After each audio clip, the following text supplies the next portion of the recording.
So hello there, welcome to part one in my series of opening a restaurant in France. I thought I'd film outside considering it's a sunny day today, even though it's February and has been cold and raining for quite a while now.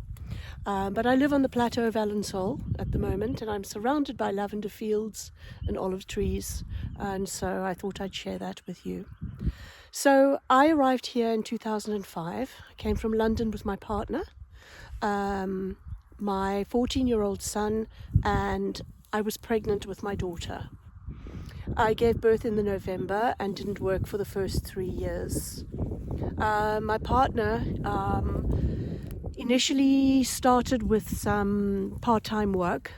We live in a very seasonal area, so we live in Provence and in a tiny little village, and that's where we moved to. We had a house there, a holiday house, so which was really used as an Airbnb, and so we had to sort of make it our home.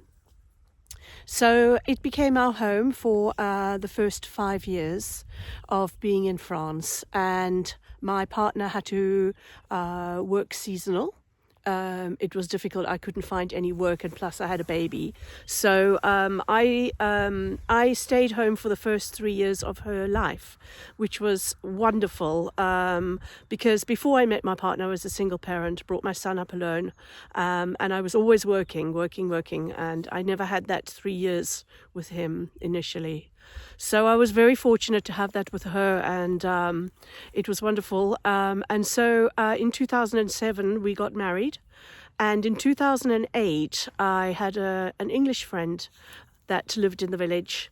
And she came to me one day and she said to me, Monique, I have found a little notice in a boulangerie, and you might be interested because it's a restaurant for sale.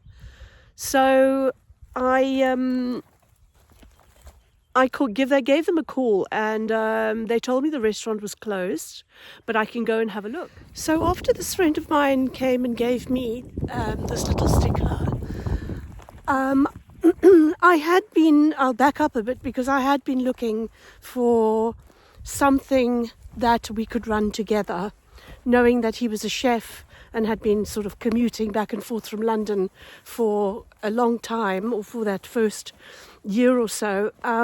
It wasn't conducive to a good partnership, and so it was really his dream to open a restaurant, and I thought for me it might be a good thing too, because I'd be able to work, and we could be partners in the business, and I would do the front of house administration, etc., and he would be the chef. And so that was our aim and our goal, actually. And so when I got this little sticky note from this friend of mine, I did call them up. They told me where it was, and I went to have a look. It was all closed up. It was a deceased estate, so the restaurant had not been open for 2 years. So I was very curious to look inside and to see, and to find out more about it. I managed to get the phone number of his wife, of the deceased owner's wife, and I went to visit her. And we made an appointment to have a look at the restaurant.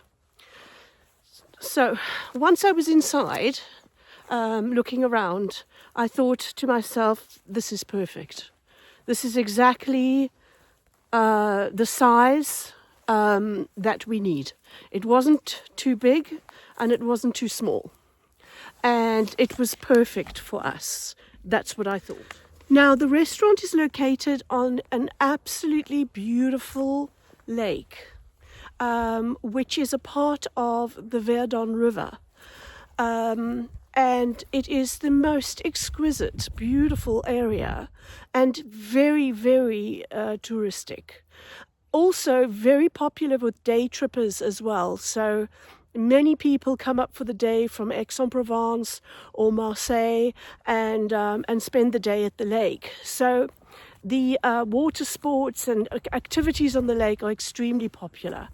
And in the summertime, it gets overrun by tourists who have holiday villas and Airbnbs and places to stay in that location.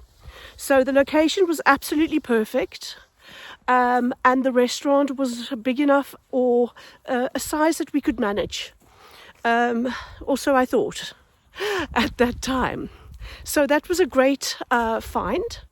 And I realized I had been there.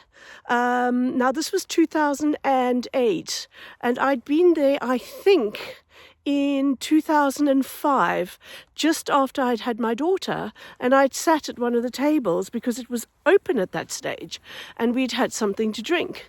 My partner had said to me, "Oh, I've got to show you this place. It's a beautiful place, and you've got to see it because you'll just love it." So we took a drive there, and I wasn't very impressed because the surrounding area. And he did not know this, but there was an enormous fire in 2005. And this area, Esperon, is absolutely beautiful. I mean, it's just green and beautiful normally. And of course, over the years, it's grown back. So it's a stunning place again. But at that time, in 2005, it had been ravaged by fires, forest fires. And so it wasn't very attractive at all, but the lake was very nice.